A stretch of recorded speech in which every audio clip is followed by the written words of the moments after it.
There was this great idea that we could get, like maybe a 2-3 hour sort of mini campaign. Well, that was the original plan. Not quite what happened, but since we pretty much ended up making a full game. The game gets more and more ambitious, and then next thing you know, it's not like anything you've worked on before. We knew that we wanted to keep what was great, that people loved about the Halo experience, that 30 seconds of fun over and over again. We knew we had to preserve that, but at the same time, give it an ODST spin. We wanted to try something that we'd never done before, and I think that means breaking the mold of what people expect from Halo. Here's an engine, here's a story, you got a year, go.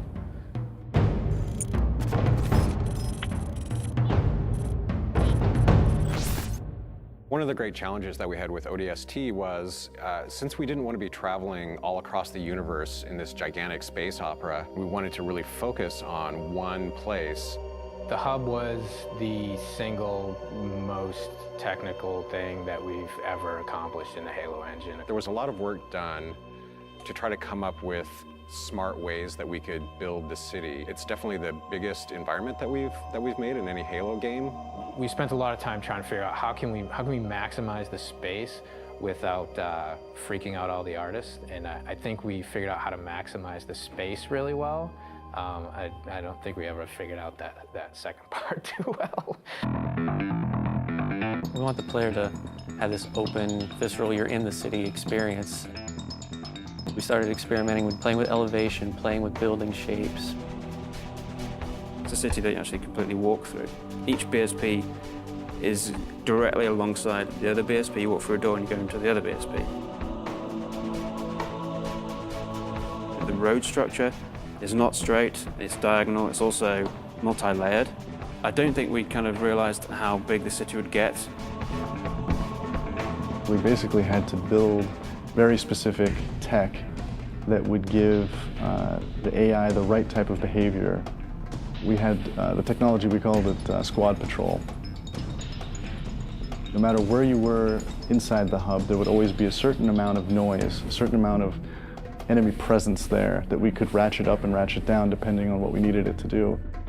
We need to have this dark, moody city without making it unplayable. I wanted to get a feeling of rain at night in an abandoned city. I would still like to score the emotions and mood that we want the player to feel when they're playing the game. We want people to explore the city. We want people to find this, this kind of hidden little sub-story.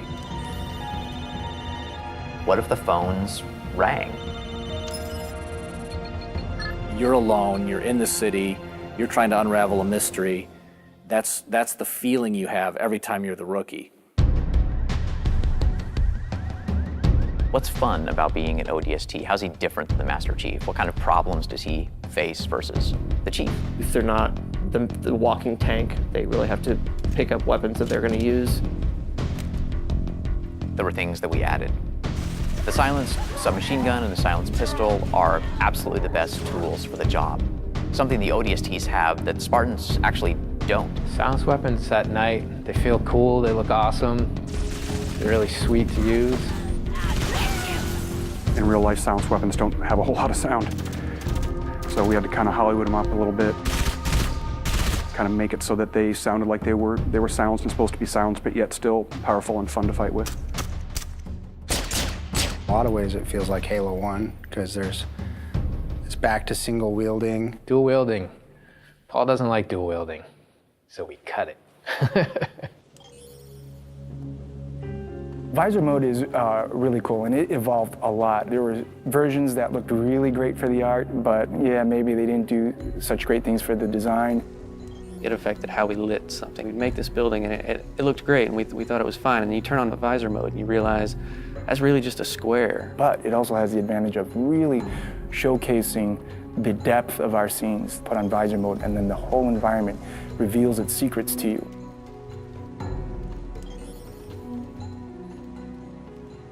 You know what sucks about big cities? You can get lost really quick. And that's where we came up with ideas for the Visor database, where you have a great map of the city that not only shows you where you are, but allows you to choose where you want to go. If you don't have that tool to help you navigate the city. You're never gonna find the high action flashback scenes, which we were banking on to be the core fun of the game. It's a very simple idea. It was an amazing struggle to get there. When you combine those things that we took away with things that we added, such as the visor, even though you might feel a bit more vulnerable, you have the right tools for the job. The hardest part moving from Halo 3 to ODST was just the difference in the play styles of the characters. If you look at the Master Chief in the course of the Halo games, he became ridiculously powerful over time. And ODST feels very different because when you start taking fire, you can't just continually keep kicking ass. You have to actually look for cover because you don't have a motion tracker like the Chief. Bringing back the health was something that was born out of a discussion about how can we add long-term level of tension to the game. For us, health is important in the ODST's world because it reminds you that you're vulnerable. We want to experience the story through the eyes of many different characters. We wanted to bring back the guys from Firefly again, Nathan Fillion, Adam Baldwin, and Alan Tudyk, trying to find the perfect film noir blonde. We thought about Tricia Helfer. Orders are orders. Come on, Veronica. What could be more important than that carrier? My orders. And Buck, call me Captain. I'll pass on that dance, but you can show me where to sit.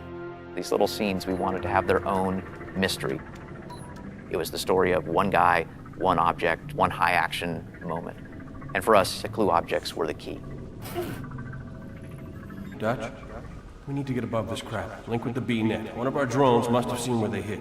When you find a clue, you're actually going back in time and playing in the boots from another ODST's perspective. Good hunting, boys. I'm keeping my boots on the ground.